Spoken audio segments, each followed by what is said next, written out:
In an awesome display of nature's splendor, the rolling clouds, the Megha, reach down from the sky to embrace the earth and shower it with rain.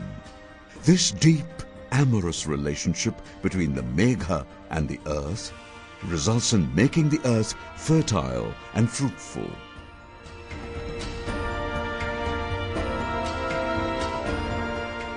For ages, man has tried to understand this natural phenomenon in all its intricate detail. This natural precipitation, which pours down from the clouds in the form of rain, is the lifeline of mankind. Many years ago, the great Indian poet Kalidas sang about this in his famous poem Meghdootam. The fate of the people of India depends mainly on the nectar which is showered from heaven by the cloud. Today, the scientists of India and France have jointly taken up the task of understanding and ascertaining in detail the less explored aspects of this divinely splendid, romantic phenomenon. Romancing the cloud. It is the need of the hour to find out and understand the characteristics of the water cycle and the parameters that affect it, and obtain significant statistics for analysis. As we all know, the water cycle in general is driven by the thermal energy received from the sun. The exchange of this energy among the oceans, the land, and the atmosphere controls global climate. Tropical areas receive most of the sun's energy and send water into the atmosphere by the process of evaporation. However, at present, we have limited scientific understanding of the global and local parameters and processes which affect the water cycle. Because of this, we are not able to have clarity in our predictions about climatic events like cyclones, monsoons, floods, or droughts in the tropical zone. This is why investigating the climate to study the energy budget in this part of the globe has become a priority. India has a vibrant and multi-dimensional space program. It has been unique in a sense that people-centric space applications and space-based services have been the bedrock on which it was conceived and been progressing. We are embarking on new vistas in this direction. Improving the understanding of climate and weather systems is of paramount significance for a monsoon-dependent agrarian economy like India that also goes through the vagaries of cyclones and drought frequently. A unique Indo-French scientific megatropic satellite has been developed specifically for atmospheric research. The data collected by the satellite will allow us to improve our knowledge of the contribution of the water cycle to climate dynamics in the tropical atmosphere, as well as increase scientific understanding of the process linked to tropical convection.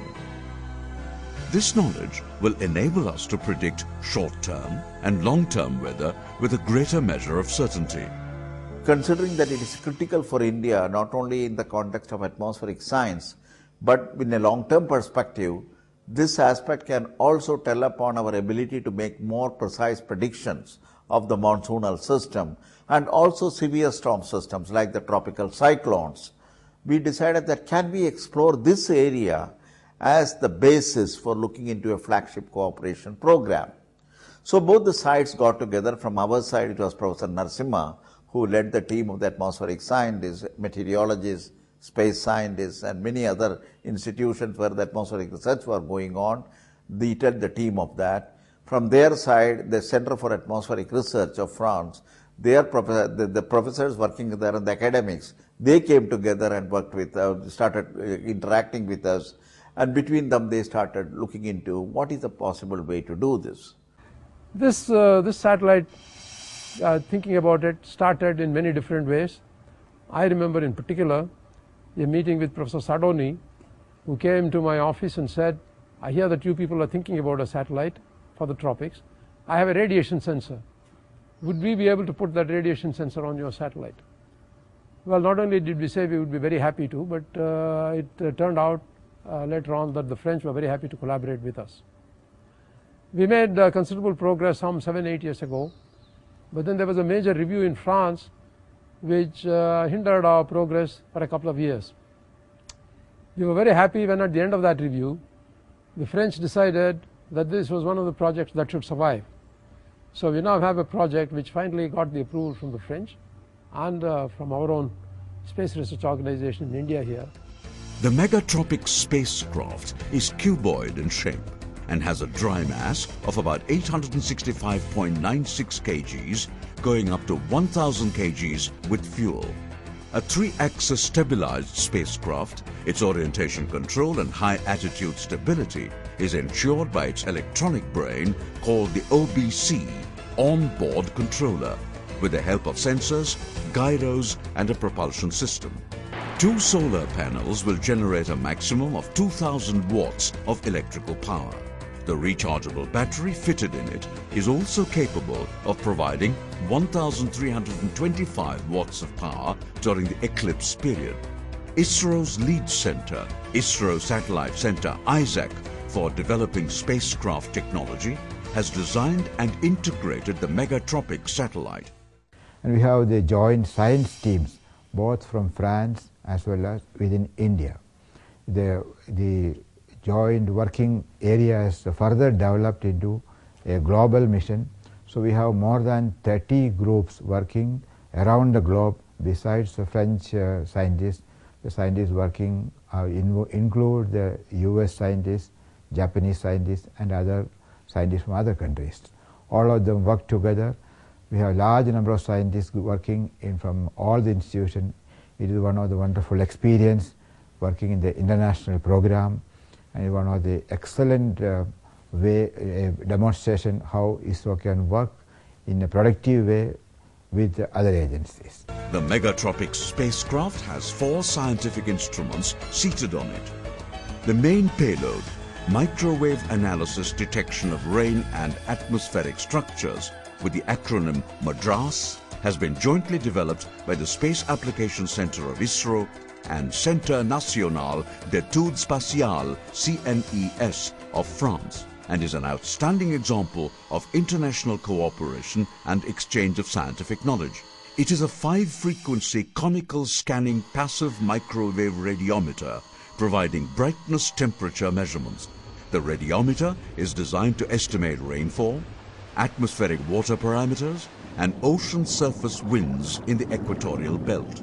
Sonde atmosphérique de profil de humidité intertropicale par radiométrie SAPHIR is a multi-channel, cross-track millimeter wave humidity sounder for the vertical profiling of humidity in the atmosphere up to a height of 12 kilometers.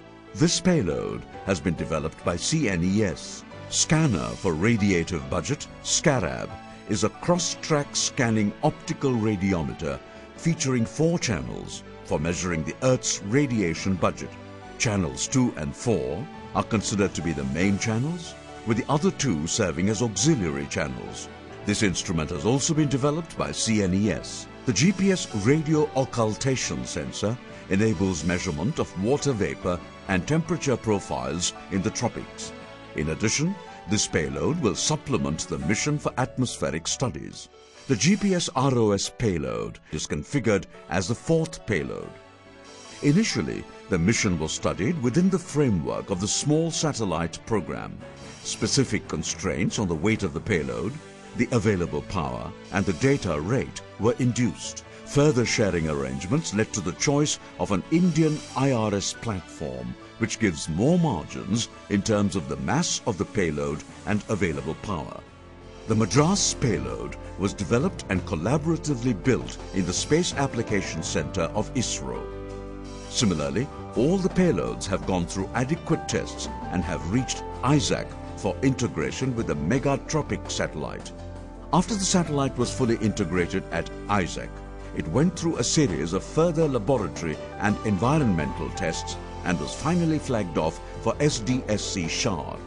At SP-1B Shar, it once again went through a slew of important tests and is finally seated in the heat shield of the PSLV C-18 awaiting liftoff. With the support of these 4 payloads, Megatropics will move in the low Earth orbit, LEO. This satellite, with low inclinations of 20 degrees, will provide high repetitivity with typically 6 observations per day at the equator and at the Intertropical Convergence Zone, ITCZ. The most energetic tropical systems, such as the cloud clusters of the ITCZ, the monsoon systems, and tropical cyclones, extend over hundreds of kilometers. Hence, a ground resolution of about 10 kilometers is adequate for these observations. India's most reliable polar satellite launch vehicle, PSLV-C-18, has been chosen to inject Megatropics to its planned destination of a 886-kilometer circular orbit. Megatropics will also have 3 co-passengers, VesselSat, Jugnu, and SRM-Sat on board the PSLV. All post-launch operations will be coordinated by ISRO Telemetry, Tracking and Command Network ISTRAC Bangalore. The existing network of ISTRAC ground stations, along with support from agencies of other nations, will track and communicate with Megatropic under the control of Spacecraft Control Center SCC at ISTRAC Bangalore. The ground segment elements for Megatropics include SCC at ISTRAC Bangalore for payload data reception, data processing and data dissemination to MOSDAC, SAC Ahmedabad and CNES France. Development of spacecraft health monitoring software, flight dynamic software and mission management will be done at ISAC Bangalore. Megatropics is considered as one of the first contributions to the constellation of satellites called Global Precipitation Measurements, evolved and initiated by NASA and JAXA, the Japanese space agencies. There are more than 20 principal investigators from international scientific organizations, as well as a similar number from the Indian scientific community, besides ISRO and CNES, the French space agency, who would be analyzing this data in the initial stages and are part of the science working group. The level 0 and level 1 data processing of Megatropics will be done at ISRO, Bailalu near Bangalore. Data products will be further transmitted to CNES France and MOSDAC, SAC Ahmedabad for further process and dissemination. The data of Megatropic are now weighted impatiently by all the scientific communities about meteo and climate. These data are very, very important, and we were asked by NASA and JAXA to have exchanges between Megatropic and the GPM mission, which is Global Precipitation Measurement, because we need to measure all around the world and with repeated measurements. So we need several satellites. And so Megatropic and GPM mission will join to be one constellation, bringing new data, very precious, to the scientific communities. There are more than 20 teams of scientists waiting all over the world to receive these data for further scientific use.